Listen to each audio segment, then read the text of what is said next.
नमस्कार. Farmer producer company exactly काय आहे, या कंपनीचे काय काय बेनिफिट्स आहे, कोणत्या गव्हर्नमेंटच्या स्कीम्स आहेत, ऑडिट कंप्लायन्सेस काय काय असतात, मार्केटिंग ब्रँडिंग कशा प्रकारे केली जाते, या सेक्टरमध्ये आपल्याला बिझनेस एक्झॅक्टली कशा प्रकारे किंवा कोणता करता येईल, या सर्वांविषयी आज आपण माहिती करून घेणार आहोत. त्या अगोदर मी काही इंट्रोडक्शन देतो. तर बिझनेस जर करायचा असेल तर वेगवेगळे सेक्टर्स आपल्याकडे अवेलेबल आहेत. जसं एज्युकेशन सेक्टर आहे, बँकिंग सेक्टर आहे, टेक्सटाईल सेक्टर आहे, केमिकल सेक्टर आहे, असे वेगवेगळे सेक्टर आहेत. तर त्यामधूनच एका सेक्टरवर आज आपण नजर टाकणार आहोत, म्हणजे ॲग्रिकल्चरल सेक्टर. तर ॲग्रिकल्चरल सेक्टरमध्येही आपल्याला टॉप लेवलचा बिझनेसमॅन कशा प्रकारे होता येईल,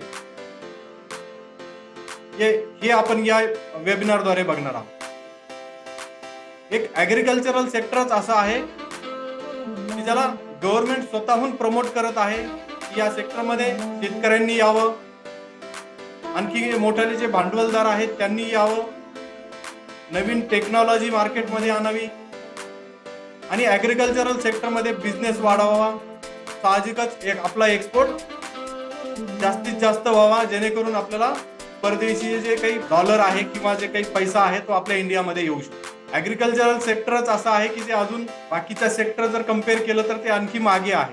मागे असण्याचं कारण हे आहे की आपल्या शेतकऱ्यांमध्ये एकजूट नाहीये किंवा शेती जो करण्याचा प्रकार आहे एकत्रित शेती करत नाहीये, तर एकट्याने शेती करण्याची पद्धत आहे. तर ही एकट्याने शेती करण्यामुळे काही नुकसान होतात, ज्यामध्ये जर आपण जो कोणता माल पिकवतो आहे तर तो आपल्याला स्वतःला एकट्याला विकावा लागतो, नाही त्याच्यावर काही ब्रँडिंग प्रोसेसिंग करता येऊ शकते. हेच जर आपल्याला संघटितरित्या म्हणजेच कंपनी किंवा शेतकरी गट हे जरी आपण ट्राय केलं तर आपला जो माल आहे ॲज इट इज न सेल करता आपण चांगला क्वालिटीचं एखादं बाय प्रोडक्ट किंवा व्हॅल्यू ॲडिशन तयार करून आपलं जे ॲग्रिकल्चरल प्रोडक्ट आहे ते मार्केटला अवेलेबल करून देऊ शकतो. आता फक्त प्रोडक्ट फायनल करूनच फायदा नाहीये, तर त्या लेवलची कॉर्पोरेट लेवलची मार्केटिंग ब्रँडिंग होणं सुद्धा आवश्यक आहे. मार्केटला एक्झॅक्टली कोणत्या प्रोडक्टची गरज आहे ते आपल्याला अगोदर ओळखणं आवश्यक आहे. मग ते आपण आपल्या ॲग्रिकल्चरल सेक्टर मधून कशा प्रकारे ती गरज पूर्ण करू शकतो यावर स्टडी करणं आहे. त्यानंतर फंडिंगचे अनलिमिटेड ऑप्शन्स अवेलेबल आहेत ॲग्रिकल्चरल सेक्टरसाठी. तर हे फंडिंगमुळे तुमचा बिझनेस कुठेही स्टॉप होणार नाही. तर फंडिंग घेऊन आपलं प्रोडक्ट फायनलाइज करून आपल्याला मार्केटमध्ये एंट्री करायची आहे. या सेक्टरमध्ये जर बिझनेस करायचा असेल तर वेगवेगळे ऑप्शन्स आहेत. जसं आपण प्रोप्रायटरशिप मध्ये आतापर्यंत जो करत होतो तो एक ऑप्शन आहे बेसिकली सगळ्यात अगोदर फर्स्ट. त्यानंतर प्रायव्हेट लिमिटेड कंपनीमध्ये या सेक्टरमध्ये आपण बिझनेस करू शकतो. म्हणजे जसं फूड सेक्टरमध्ये आपण आपली स्वतःची प्रायव्हेट लिमिटेड कंपनी करू शकतो, पण याला आपण संघटितरित्या शेती करणं नाही म्हणू शकतो. तर यापुढे जाऊन आणखी काही दिवसापूर्वी प्रयत्न झाला होता गट शेती करण्याचा, तर आता गट शेती ही मागे पडलेली आहे. आता आहे प्रोड्युसर कंपनी, म्हणजे अनलिमिटेड शेतकऱ्यांनी एकत्र येऊन आपली शेती करणं, फक्त शेतीच नाही करणं तर शेतीवर आधारित काही नवीन प्रोडक्ट मार्केटला देणं, यामध्ये जे काही व्हॅल्यू ॲडिशन पॉसिबल असेल ते करणं, हाय क्वालिटीचं प्रोडक्ट मार्केटला देणं, ते डोमेस्टिक मार्केट असो किंवा इंटरनॅशनल मार्केट असो. तर जर आपल्या माइंडमध्ये आपलं प्रोडक्ट जर फायनल असेल तर सर्वात चांगली गोष्ट आहे. किंवा जरी नसेल तर आपण काही इथे बघणार आहोत की आपल्याला या प्रोड्युसर कंपनीच्या मार्फत काय काय करण्याची संधी आहे. नमस्कार, मी Vaijnath Gadekar, founder and director of eTaxwala business solutions private limited, जिथे आपण उद्योजक घडवण्याचं काम करतो, त्यांना योग्य डायरेक्शन दाखवतो, प्रॉपर बिझनेस प्लॅनिंग करतो. त्यानंतर जे काही व्यवसायाचं रजिस्ट्रेशन असेल, ऑडिट कंप्लायन्सेस असेल आणि पुढचा प्रोडक्ट फायनलाइज झाल्यानंतर ब्रँडिंग करणं, मार्केटिंग करणं, म्हणजे बिझनेस सुरुवात करण्यापासून ते पूर्ण ग्रो करण्यापर्यंत, एक्सपान्शन करण्यापर्यंत आपली टीम इटॅक्सला मदत करते. यामध्ये खूप काही अशा महाराष्ट्र लेवलवर आपल्या सक्सेस स्टोरीज आहेत. जास्त करून ॲग्रिकल्चरल सेक्टरमध्ये आहे, कारण माझा बेस ॲग्रिकल्चरल आहे. या व्यतिरिक्त आपण बँकिंग सेक्टरमध्ये सुद्धा खूप चांगलं फोकस आहे. तोही क्लायंट बेस आपला महाराष्ट्र लेवलवर आहे. आपल्या सर्वांचा वेगवेगळ्या बिझनेस आयडिया असू शकतात. प्रोड्युसर कंपनी रजिस्ट्रेशन करण्यामागे वेगवेगळं उद्देश असू शकतं. या सर्व जे काही तुमच्याकडे आयडिया आहेत तर या सर्वावर आज आपण प्रकाश टाकणार आहोत.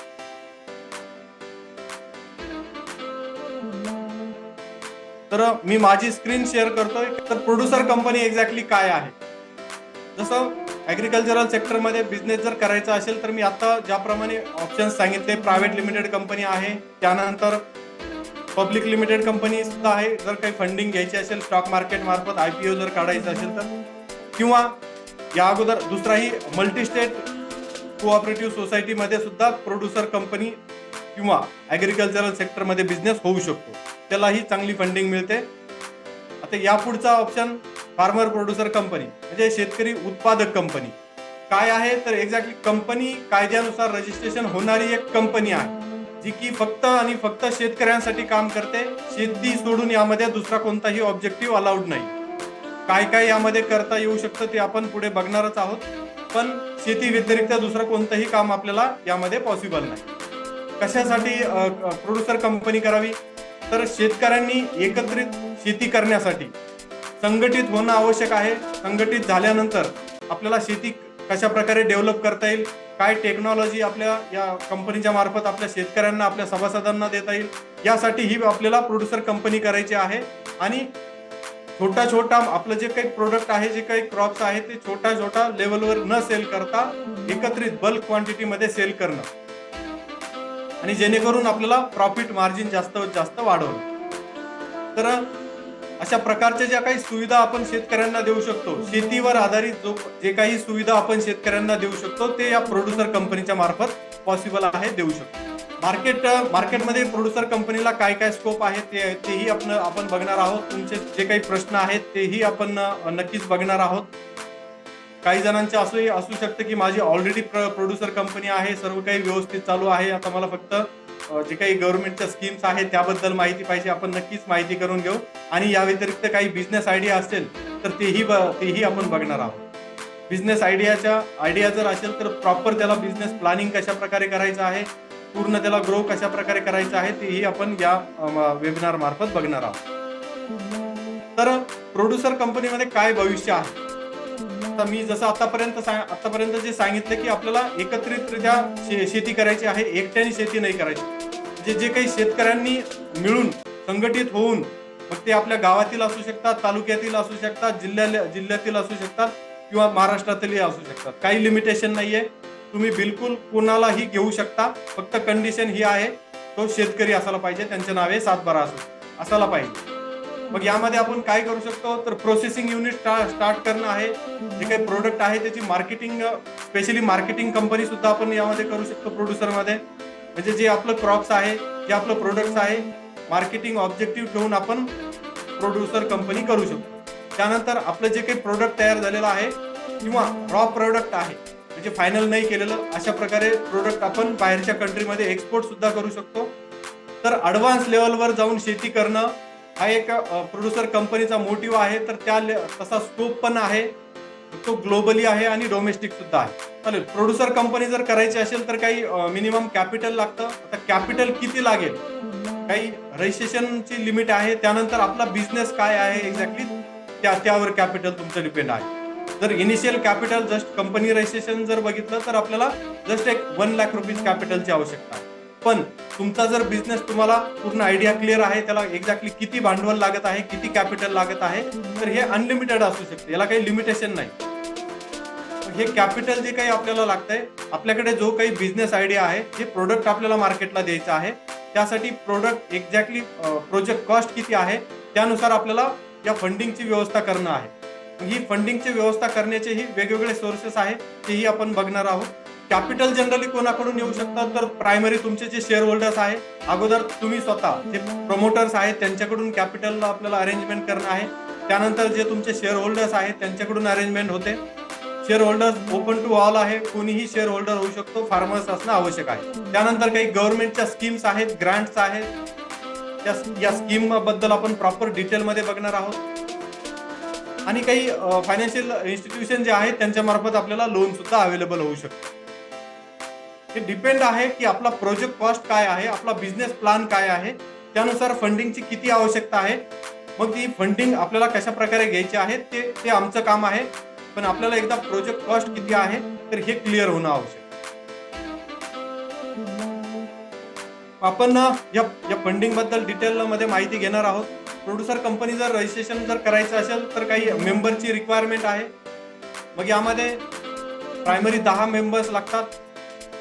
आता हे जे 10 मेंबर्स आहेत सर्वांच्या नावे सातबारा आहे, म्हणजे सर्व शेतकरी आहेत. या 10 मधून 5 जण डायरेक्टर्स म्हणून अपॉइंटमेंट करायचे आहेत.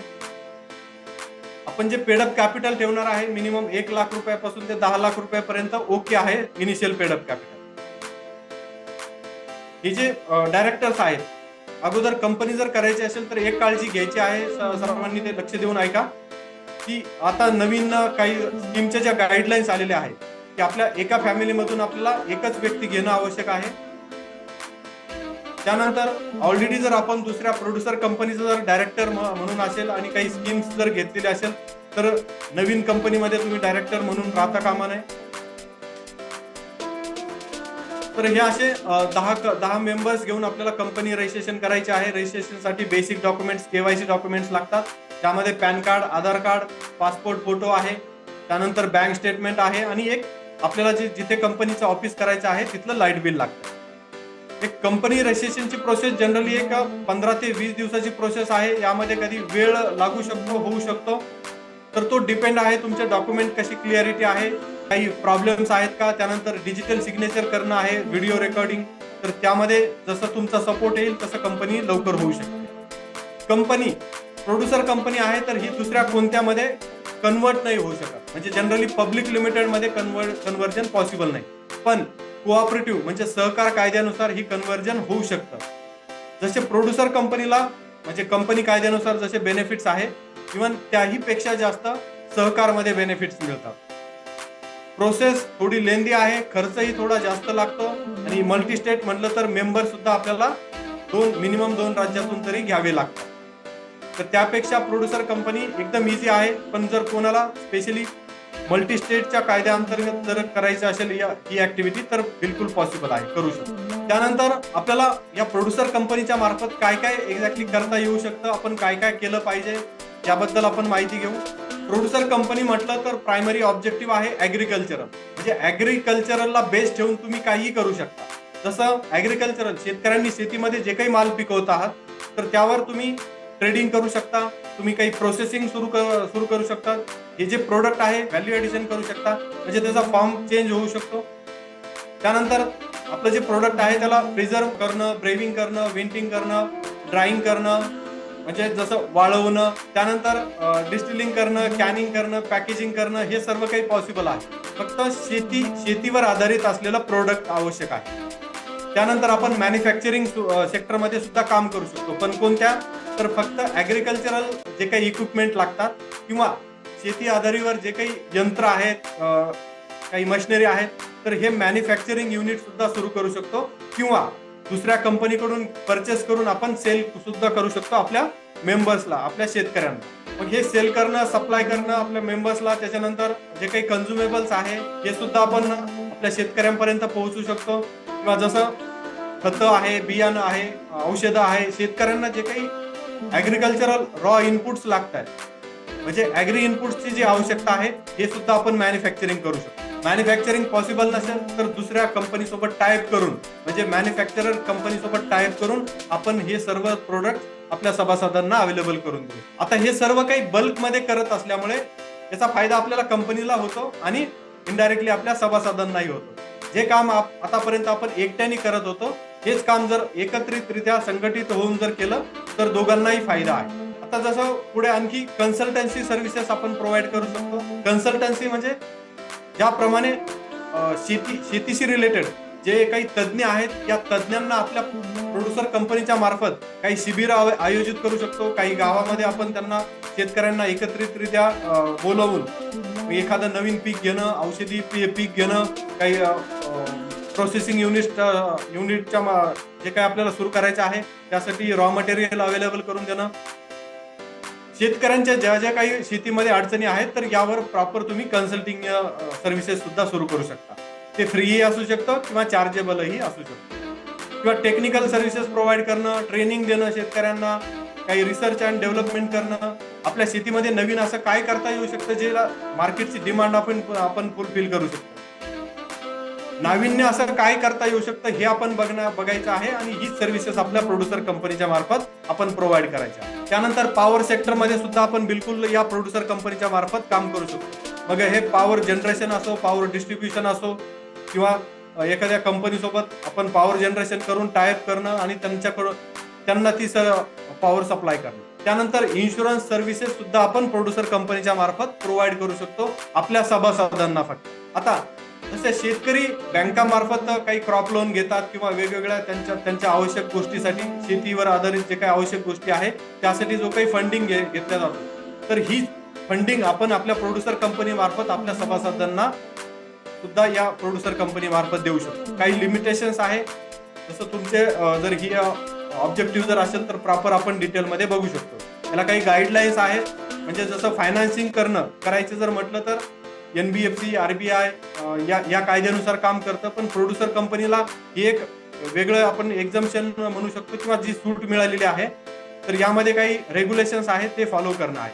पण बिलकुल आपण प्रोड्युसर कंपनीच्या मार्फत शेतकऱ्यांना फायनान्सिंग देण्याचं काम सुद्धा करू शकतो. तर हे सर्व आपल्या प्रोड्युसर कंपनी मार्फत आपल्याला कामं करायचे आहेत. हे सर्व पॉसिबल आहे. या व्यतिरिक्त कुठलंही काम आपल्याला अलाउड नाहीये, करू शकत किंवा एकदम हे प्रोसेसिंग वगैरे हा पुढचाच टप्पा झाला. आपलं स्वतःचं प्रोडक्ट आणणं हा पुढचा टप्पा झाला. शेतकऱ्यांकडून माल घेणं, जो काही पिकवलेला आहे तो माल खरेदी करायचा आहे आणि direct as it is trading सुद्धा पॉसिबल आहे. हे सुद्धा आपण प्रोड्युसर कंपनीच्या माध्यमातून करू शकतो. किंवा या आतापर्यंत जे काही ऑब्जेक्टिव्ह बघितले यावर आधारित आणखी काही जर ऑब्जेक्टिव्ह असेल तर तेही पॉसिबल आहे. पण या व्यतिरिक्त जे इथे तुम्हाला दिसत आहे या व्यतिरिक्त दुसरं काम यामध्ये करता येत नाही. आता प्रोड्युसर कंपनी केली तर काय बेनिफिट आहे, तर मी आता सांगितल्याप्रमाणे आपण हे सर्व काही कलेक्टिव्हली करत आहोत, एकट्याने करत नाही. ज्या अर्थी आपण हे सर्व ग्रुपनी करत आहे, तर आपल्याला खरेदी काही करायचं असेल ॲग्री इनपुट्स तर तेही स्वस्त मिळेल. आपण स्वतः शेतकऱ्यांना हे माल कमी दरामध्ये प्रोव्हाइड करू शकतो. शेतकऱ्यांनी पिकवलेला माल ॲज इट इज आपण कलेक्टिव्हली म्हणजे बल्क क्वांटिटीमध्ये सेल करू शकतो, त्यालाही चांगला भाव मिळतो. त्यानंतर एक्सपोर्टही करू शकतो आणि जास्त मार्जिन राहण्यासाठी आपण शेतकऱ्याकडून खरेदी केलेला माल आपण प्रोसेसिंग जर केलं तर आणखी आपलं प्रॉफिट मार्जिन वाढू शकतो. मग हे प्रॉफिट मार्जिन आपण आपल्या शेतकऱ्यांना डिस्ट्रीब्यूट करू शकतो. त्यासाठी जो काही माल आपल्याला त्यांच्याकडून खरेदी करायचा आहे, ऍडव्हान्स पैसेही नाही दिलं तरी ओके आहे. हे सर्व तुम्ही तुमच्या शेतकऱ्यांशी बोलून सर्व काही चर्चा करून ते डिसाईड करू शकता. जे ऍडव्हान्स लेवलची टेक्नॉलॉजी आहे ती तुम्ही यूज करणं आवश्यक आहे. यामध्ये गव्हर्नमेंटचा 100% आपल्याला जे काही करायचं आहे, नवीन ऍक्टिव्हिटी जे काही करायचं आहे ऍडव्हान्स लेवलवर, तर ते करण्यासाठी गव्हर्नमेंट आपल्याला एनी टाइम सपोर्ट देत आहे. मग यामध्ये ग्रांट्स मिळतो, त्यानंतर सबसिडी मिळते, फंडिंग लोन सुद्धा मिळतंय.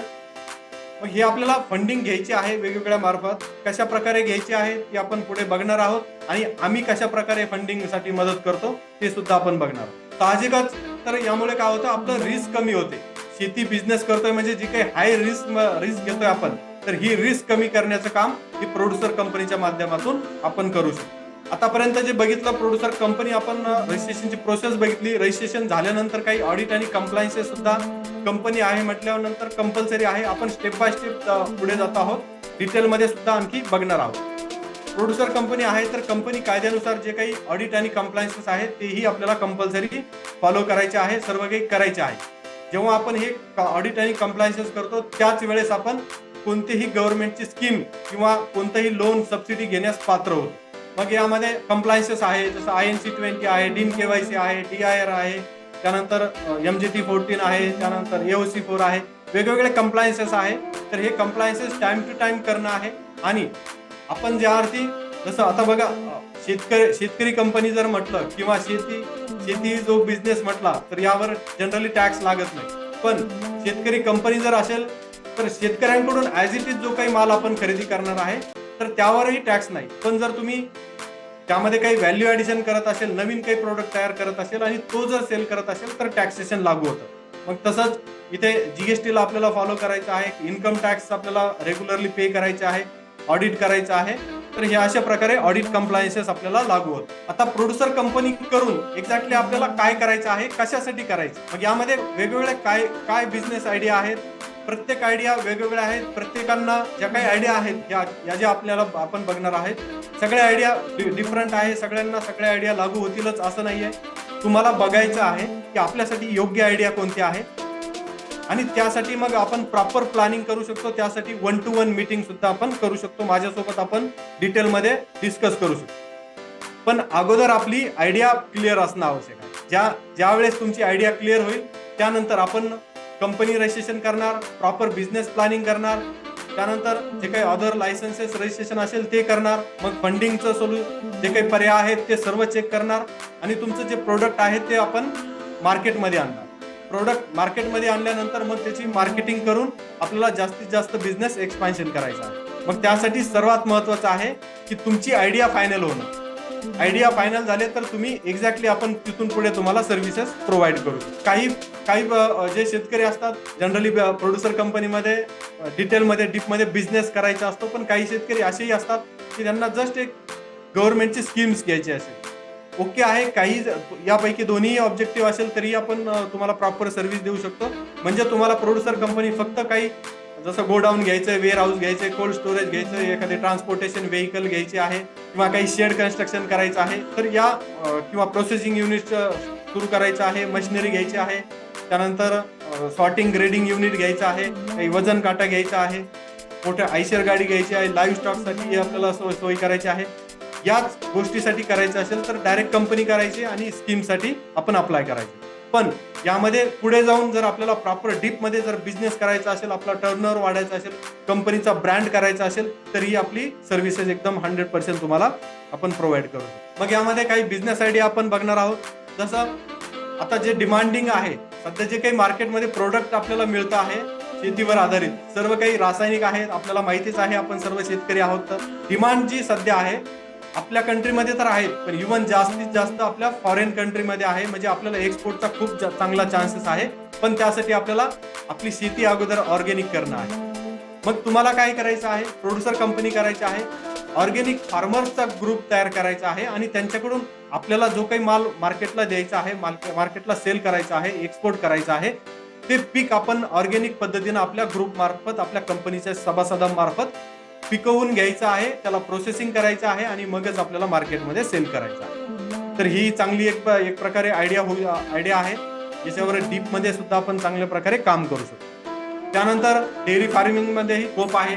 मग डेअरी फार्मिंग जर म्हटलं तर लाईव्ह स्टॉक्स अगोदर घेणं, त्यानंतर शेड करणं, त्यानंतर कोल्ड स्टोरेज करणं, प्रोसेसिंग युनिट सुरू करणं, म्हणजे मिल्क युनिट सुरू करणं किंवा milk as it is packing करून मार्केटला देणं किंवा मिल्क अँड मिल्क प्रोडक्ट्स तयार करणं. यामध्ये आपला ब्रँड सुद्धा होऊ शकतो. तर हे अशा प्रकारे हे जे डेअरी फार्मिंग हा बिझनेस आहे. त्यानंतर हर्बल आणि मेडिसिनल प्लांट्स. आता बघा, जसे शेतीमध्ये काही प्लांट्स असे असतात जे मेडिसिनल युजेससाठी हे होतं. उदाहरणार्थ जर घ्यायचं झालं तर हळद आहे, शतावरी आहे, अश्वगंधा आहे, तर यांची शेती करा. कित्येकांनी हा प्रयत्न केलेलाही असेल, पण पुढचं दिशा एक्झॅक्टली क्लिअर नसेल की आपण फक्त शतावरी तर आम्ही पिकेल, पण पुढे काय करायचं आहे त्यासाठी आम्ही आहोत. मग ही शतावरी जी काही आपल्याकडे बल्क क्वांटिटीमध्ये पिकणार आहे तर त्याला एक्झॅक्टली आपल्याला प्रोसेसिंग कसं करायचं आहे किंवा ॲज इट इज आपल्याला कोणत्या कंपनीला ॲज अ वेंडर म्हणून सप्लाय करायचं आहे हे सुद्धा आपण ट्राय करू शकतो, बघू शकतो.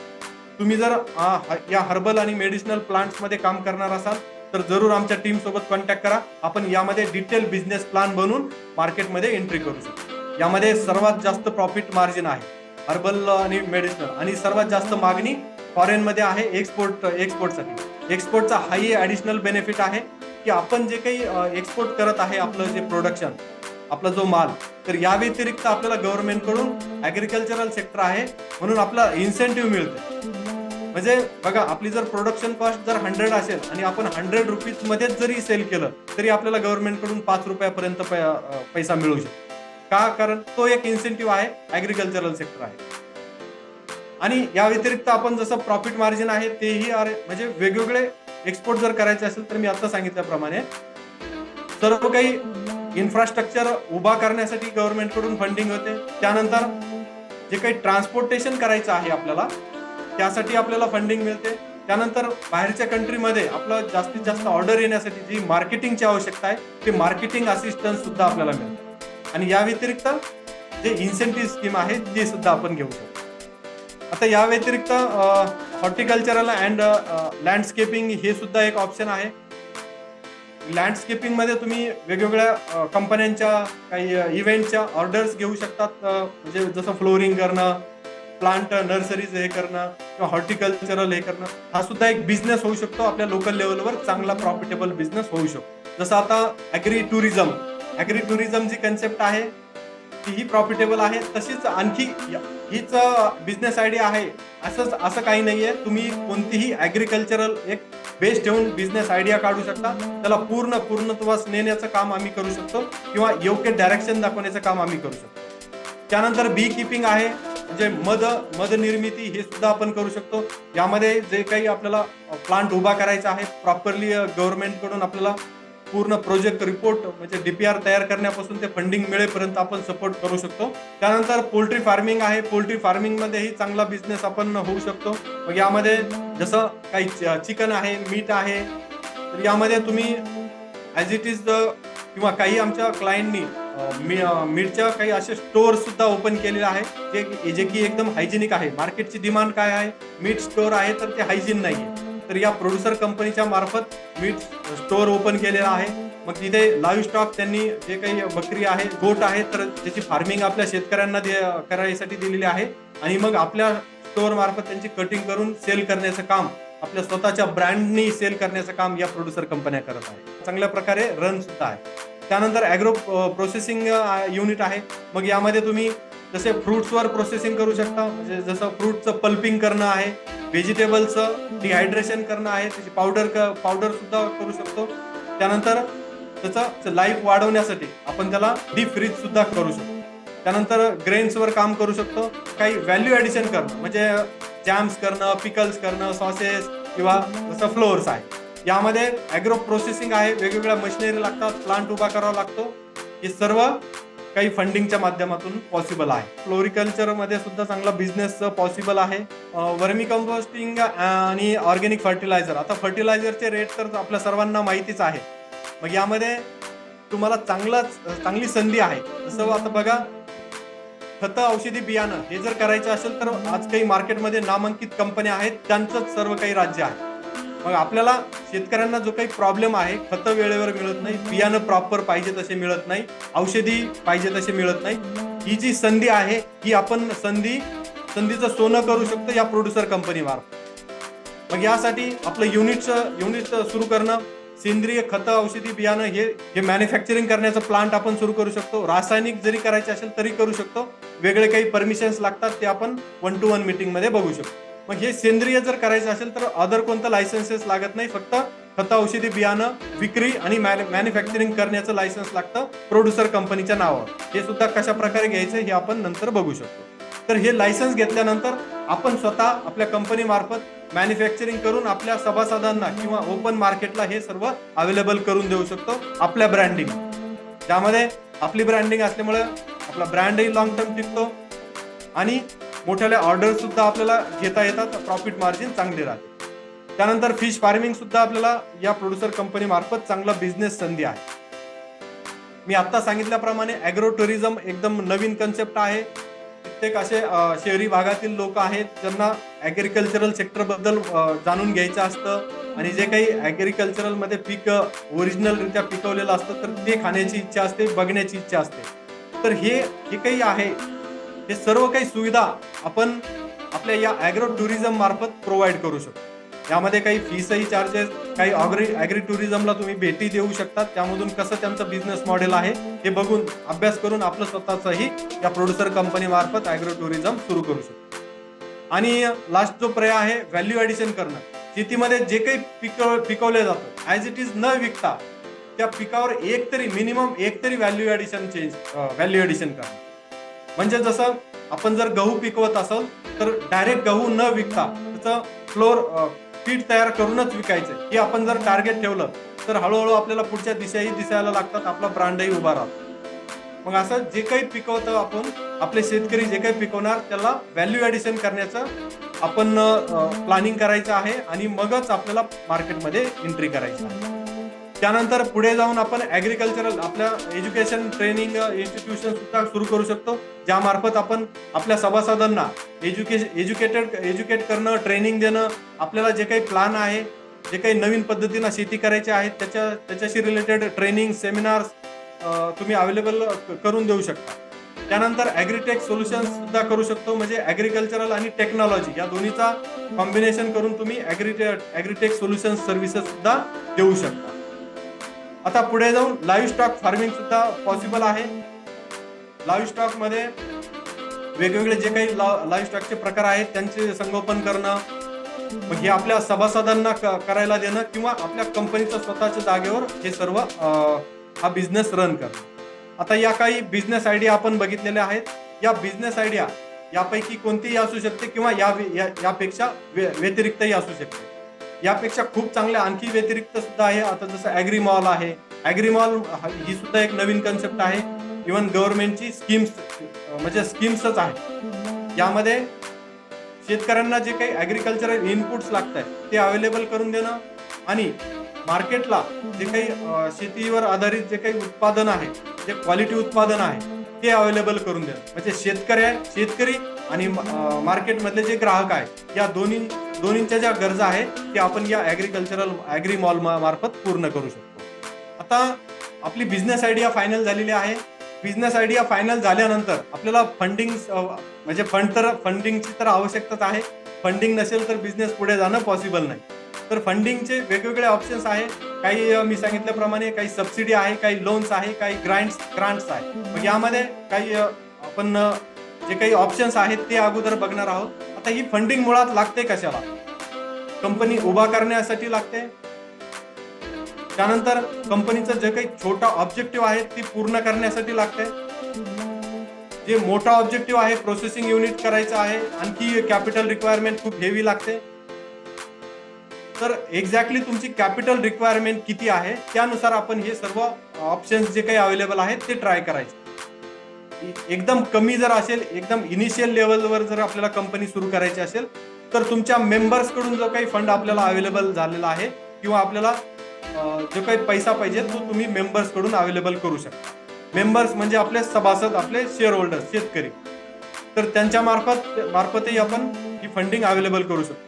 मिनिमम आपल्याला एका शेतकऱ्यांकडून 100 रुपयाचे आपण त्यांना शेअर्स देणं आवश्यक आहे आणि मॅक्झिमम जे काही आपलं ऑथोराइज कॅपिटल आहे त्याच्या लिमिटमध्ये आपण आपल्या सभासदांना शेअर्स इश्यू करू शकतो. मग यामार्फत जो काही फंड आपल्याकडे अवेलेबल झालेला आहे त्या फंडवरच आपण बिझनेस सुरू करू शकतो. सुरू करण्यासाठी कोणाचीही वाट बघण्याची आवश्यकता नाही. गव्हर्नमेंट फंडिंग देईल तेव्हाच मी बिझनेस सुरू करल, लोन होईल तेव्हाच मी बिझनेस सुरू करल, यामुळे बिझनेस तुमचा सुरूच नाही होणार. सुरुवात महत्वाची आहे. सुरुवात करण्यासाठी आपल्या खिशातला पैसा प्लस आपल्या सोबतचे जे काही शेतकरी आहेत त्यांचा पैसा, हा जो पैसा आहे या पैशातच बिझनेस सुरू होतो. मी तर म्हणेल कोणताही मोठा जर तुमचा जो काही बिझनेस प्लॅन आहे त्याची सुरुवात छोट्यामधूनच व्हायला पाहिजे. छोट्यामधून सुरू करायला जास्त काही हेवी कॅपिटल लागत नाही. जे काही कॅपिटल लागतं ते आपण आपला ग्रुप जो आहे त्यांच्या मार्फतच पूर्ण करू शकतो. आणि मार्केटमध्ये जेव्हा आपला एकदा बिझनेस सुरू झाला तर त्यावेळेस आपल्याला फंडिंगची कुठेही कमी पडत नाही. बिझनेस ग्रो करण्यासाठी कमी पडत नाही, सुरू करण्यासाठी पडू शकते. सुरू करण्यासाठी जी काही फंडिंग मिळते त्याला अडचणीही खूप साऱ्या येऊ शकतात. म्हणून आपण स्टार्ट करणं महत्वाचं आहे. या पुढचा जो ऑप्शन्स आहे बँकेचं लोन आपण करू शकतो. बँक जनरली लोन केव्हा देते? सुरुवात करण्यासाठी नाही देणार, तर तुमचा जेव्हा बिझनेस सुरू असेल त्यावेळेस बँक आपल्याला मदत करते. मग आता सुरुवात करण्यासाठी आपल्याकडेचा आपण जो बघितला आपला स्वतःचा आणि आपला जो मेंबर्स आहे त्यांचा फंड आपल्याला कमी पडतोय आणि बँक तर बिझनेस सुरू झाल्याशिवाय पैसे देत नाही. मग आपल्याला दुसरा जे ऑप्शन आहे गव्हर्नमेंटच्या स्कीमचे ऑप्शन आहे ते आपण थोडं डिटेलमध्ये बघणार. मग आता ॲग्रिकल्चरल क्रेडिट कोऑपरेटिव्ह यांच्या मार्फतही आपल्याला चांगला फंड मिळतो. बघा प्रत्येक स्कीमचे गाईडलाईन्स वेगवेगळे आहे. त्यांच्यामध्ये जो काही प्रोजेक्ट कॉस्ट आहे त्याचे लिमिट वेगवेगळं आहे. त्यानंतर काही स्कीम मध्ये सबसिडी मिळते, काही मध्ये इंटरेस्ट बेनिफिट मिळतो, काही मध्ये ग्रांट्स मिळतो, पण इनडायरेक्टली आपल्या कंपनीमध्ये पैसा येतो. तर या ॲग्रिकल्चरल क्रेडिट कोऑपरेटिव्हच्या मार्फतही आपण पूर्ण प्रस्ताव रेडी करून फंडिंग घेऊ शकतो. तुमचा बिझनेस प्लॅन एक्झॅक्टली काय आहे, बिझनेस आयडिया एक्झॅक्टली काय आहे ते बघून आपण त्याला सुटेबल अशी कोणती स्कीम आहे ते बघणं आहे आणि त्यानंतर त्या ते स्कीम घेण्यासाठी आपल्याला प्रॉपर डॉक्युमेंटेशन करणं आहे, ऍप्लिकेशन करणं आहे, फॉलोअप घेणं आहे. आता गव्हर्नमेंटच्या स्कीम जर म्हटलं तर जनरली इथे सर्व काही जे काही गव्हर्नमेंट ऑफिसर आहे त्यांच्या मार्फतच फिजिकली पोहोचावं लागतं. मग हे सर्व काम आमची टीमही करते. त्यांच्यासोबत डील करणं हे सर्व महत्वाचे पार्ट्स आहेत. तुम्ही स्वतः जरी करायचे असेल तरी करू शकता. डीपीआर आम्ही बनवून देऊ शकतो आणि प्रॉपर गाईडलाईन्स आम्ही देऊ शकतो. त्यानंतर पुढचा ऑप्शन जो काही तुमची जर रिक्वायरमेंट हेवी कॅपिटल असेल आणि आपल्याला गव्हर्नमेंटच्या फंडिंगची वाट बघायची नाहीये, पण आपला प्रोजेक्ट जो आहे, आपला बिझनेस आयडिया जो आहे तो एकदम योग्य आहे, मार्केटला त्याची डिमांड आहे आणि प्रॉफिटेबल आहे, तर अशा वेळेस आपण व्हेंचर कॅपिटल सुद्धा ट्राय करू शकतो किंवा प्रायव्हेट इक्विटी सुद्धा ट्राय करू शकतो. व्हेंचर कॅपिटल म्हणजे जे काही असा इन्व्हेस्टर्सचा ग्रुप असतो, एंजल इन्व्हेस्टर्सचा ग्रुप, तर या ग्रुप मार्फत सुद्धा आपण आपली फंडिंग बिलकुल घेऊ शकतो. त्यावेळेस आपल्याला पिच डेक रेडी करावं लागतं, त्यांच्यासमोर प्रेझेंटेशन द्यावं लागतं की आपल्याला पैसा एक्झॅक्टली किती लागतो, कशाला लागतो, पैसा मिळाल्यानंतर आपण त्याचं युटिलायझेशन कशा प्रकारे करणार आहे आणि त्यांनी जो काही आपल्या कंपनीमध्ये पैसा इन्व्हेस्ट केलेला आहे तर त्यांचे रिटर्न्स आपण कशा प्रकारे देणार आहोत. त्यांना जर समोरच्या इन्व्हेस्टर्सला जर चांगल्या प्रकारे रिटर्न मिळत असेल तर 100% त्यांच्याकडूनही आपण फंडिंग ट्राय करू शकतो, घेऊन देऊ शकतो. तर हे व्हेंचर कॅपिटल पर्यंत पोहोचवणं, त्यांच्यापर्यंत त्यांच्याशी एक्झॅक्टली कशा प्रकारे डिस्कस करायचं आहे, आपला बिझनेस प्लॅन कसा करायचा आहे, हे सर्व आमचे काम आहे. त्यासाठी आपण 1-to-1 डिस्कशन करून हे सर्व मार्ग काढू शकतो. आता पुढचं ऑप्शन आहे एंजल इन्व्हेस्टर्स. मी आता सांगितल्याप्रमाणे व्हेंचर कॅपिटल जनरली ग्रुपने काम करतात, एंजल इन्व्हेस्टर्स इंडिव्हिज्युअली काम करतात. म्हणजे एंजल इन्व्हेस्टर्स इंडिव्हिज्युअली असू शकतात ज्यामार्फतही आपल्याला चांगली फंडिंग होऊ शकते. त्यानंतर ॲग्रिकल्चरल कोऑपरेटिव्ह अँड फेडरेशन आहे, यांच्या मार्फतही आपल्याला चांगली फंडिंग होते. फंडिंग म्हणले तर जसं सबसिडी आलं आणि काही लोनचा पार्ट आला. ज्या मोठ्या स्कीम्स आहेत जशा स्मार्ट आहेत तर त्यांच्या मार्फत गव्हर्नमेंट डायरेक्टच आपल्याला सबसिडी आपल्या हातात नाही देत, तर आपल्याला काही पोर्शन बँक लोनही करावं लागतं, काही पोर्शन आपला स्वतःचा लागतो आणि बाकीचा गव्हर्नमेंटचा राहतो, म्हणजे सबसिडीच्या स्वरूपात, जो की सबसिडी 35% 60% आहे. आता काही स्कीम्स आहेत तिथे 60% सबसिडी आहे. त्यानंतर ग्रांट्स आणि सबसिडीज आहे. आता गव्हर्नमेंटच्या ज्या काही सबसिडी आहेत, ज्या स्कीम्स आहेत त्या बघणार आहोत. यामध्ये सर्वात जी मोठी स्कीम आहे स्मार्ट स्कीम आहे. मी आता इथे डिटेलमध्ये त्याच्या गाईडलाईन्स, त्याची काय रिक्वायरमेंट्स आहे त्याबद्दल नाही जाणार. त्याची या स्कीम बद्दल पर्टिक्युलरली डीपमध्ये माहिती पाहिजे असेल तर आमच्या टीम सोबत तुम्हाला कॉन्टॅक्ट करायचा आहे. स्मार्ट स्कीम आहे ज्या मार्फत आपण 5 CR पर्यंत 5 कोटीपर्यंत फंडिंग घेऊ शकतो स्टेप बाय स्टेप.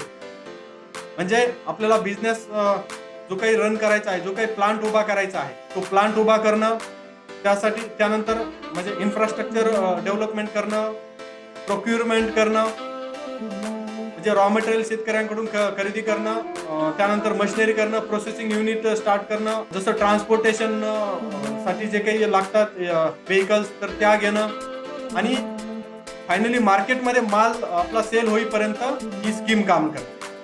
म्हणून मी म्हटलं की टप्प्याटप्प्याने आपल्याला या स्कीमचे हे जे 5 CR आहे हे आपल्याला या स्कीम मार्फत मिळतात. ऍडिशनल आणखी हा बेनिफिट आहे की या स्कीम मध्ये अप्लाय केल्यानंतर आपल्याला काही ज्या मोठ्या कंपन्या आहेत तर त्यांच्यासोबत आपल्याला टायप करावं लागतं, म्हणजे त्यांच्यासोबत MOU करण्याचं काम गव्हर्नमेंट करून देतं. म्हणजेच जसं आपल्या शेतीमध्ये जे काही आपण पिकवणार आहे त्या मालावर आधारित जर काही दुसऱ्या कंपनीचं जर काही प्रोडक्ट असेल तर त्या कंपनी सोबत, जसं एक्झाम्पल बघायचं झालं तर पतंजली त्यांचे जे काही प्रोडक्ट आहे तर त्यांचे प्रोडक्ट ॲज अ वेंडर म्हणून आपण त्यांच्यासोबत काम करू शकतो.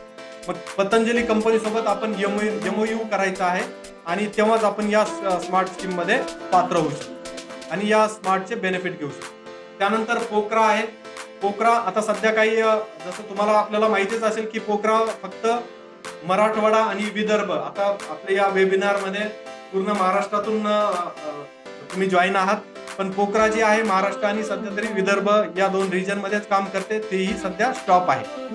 तर यामध्ये 60% सबसिडी दिली जाते, जी की अवजारे बँकेसाठी आहे, गोडाऊन वेअरहाऊस आहे, ट्रान्सपोर्टेशन व्हेकल आहे, कोल्ड स्टोरेज युनिट आहे, यासाठी ही पोक्रा काम करते. 60% सबसिडी आहे, खूप हेवी सबसिडी आहे. आणि त्यानंतर जे 40% आहे तर या 40% मध्येही आपण बँक लोन करू शकतो. म्हणजे आपलं नॉमिनल खर्चामध्ये इव्हन मी तर म्हणेल की आपला काही खर्च न करताही आपण ही स्कीम करू शकतो. कित्येकांच्या आपण तशा केलेल्या आहेत, सक्सेस स्टोरीज आहेत. त्यानंतर पुढे बघणार आहोत आपण SFAC मी जे आता सांगितलं की आपल्याला जे ग्रांट्स मिळतो, ग्रांट्स म्हणजे तो पैसा असा फंड की जो आपल्याला परत करण्याची आवश्यकता नाही. मग हे कोणामार्फत मिळतं तर SFAC हे ग्रांटच्या स्वरूपात मिळतं. आपला जो काही ऑब्जेक्टिव्ह आहे, आपला जो काही बिझनेस आयडिया आहे, जो काही शेतीवर आधारित काय बिझनेस करायचा आहे, ते सर्व प्रोजेक्ट रिपोर्ट त्यानंतर डॉक्युमेंटेशन करून आपल्याला सबमिशन करायचं आहे. त्यानंतर आपण ग्रांटसाठी पात्र होऊ शकतो. त्यानंतर मॅग्नेट प्रोजेक्ट आहे, यामार्फतही आपल्याला सबसिडी मिळते. त्यानंतर नाबार्डच्या ज्या जनरली बाकी कुठे होत नाही त्या नाबार्डमध्ये सगळं काही इन्क्लुडिंग आहे. नाबार्डच्या मार्फत आपण तुमचा कोणताही ऑब्जेक्टिव्ह असेल तर यामार्फत ही सबसिडी घेण्याचं काम करू शकतो. आणि पुढे CGTMSE आहे, फक्त ॲग्रिकल्चरल सेक्टरसाठी आहे असं नाही, कोणत्याही सेक्टरसाठी लागू होते. पण ॲग्रिकल्चरल सेक्टरमध्ये आपण क्रेडिट गॅरंटी घेऊ शकतो. यामध्ये आपले जे काही गॅरंटी आहे तर ते गव्हर्नमेंट घेत आहे. म्हणजे आपण लोन रिपेमेंटची गॅरंटी गव्हर्नमेंट घेत आहे.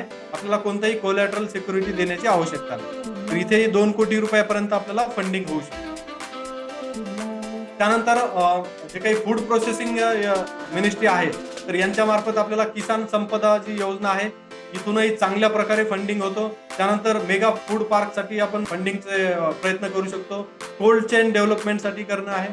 त्यानंतर आता जे सध्या एकदम चालू आहे आणि चांगल्या प्रकारे फंडिंग मिळते आहे, जर आपला बिझनेस शेतीवर आधारित जर फूड सेक्टरमध्ये जर बिझनेस असेल, खाद्यपदार्थ ते पॅकेजिंग जे काही असतील, कॅन असतील, तर यामध्ये आपल्याला कॅपिटल सबसिडी मिळते. जे काही आपल्या असेट्स आपल्याला घ्यायचे आहेत तर यासाठी PMFME ही स्कीम आहे, फक्त फूड सेक्टरसाठी आहे. तर यामध्ये आपल्याला कॅपिटल सबसिडी मिळते.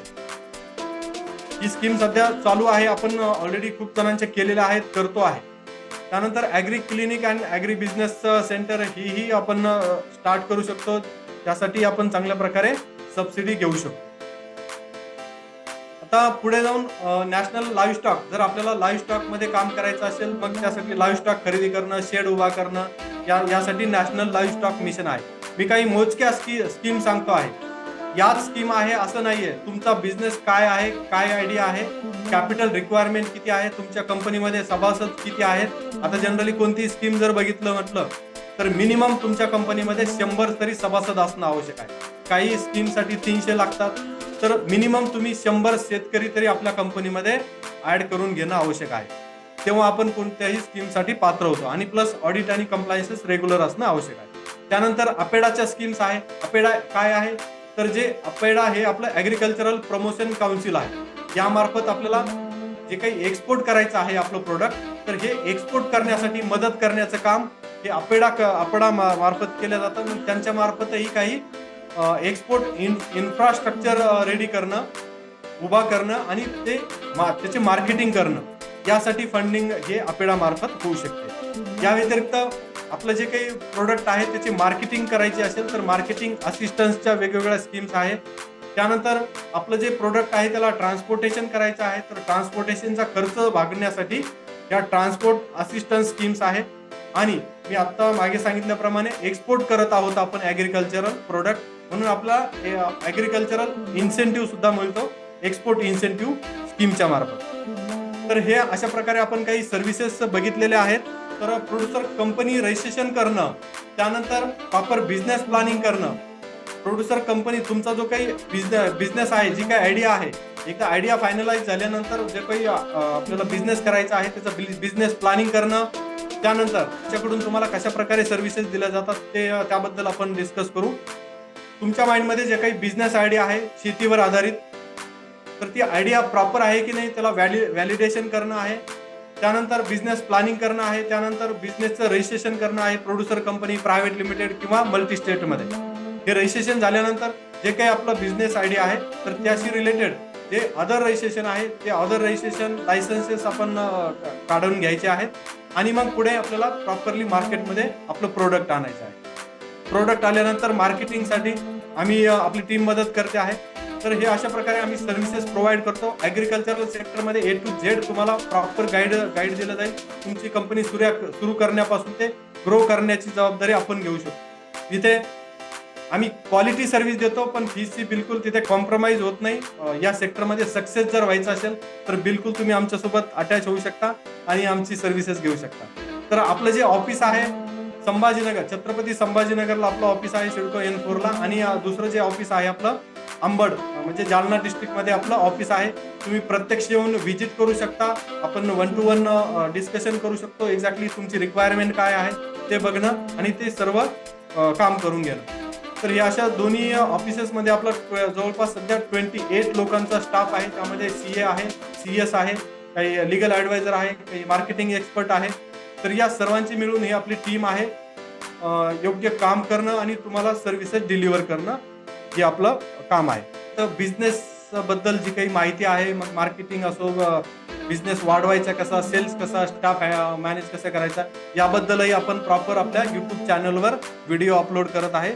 त्यासाठी तुम्ही आपलं ते चॅनल सुद्धा एकदा चेक करू शकता. तर धन्यवाद.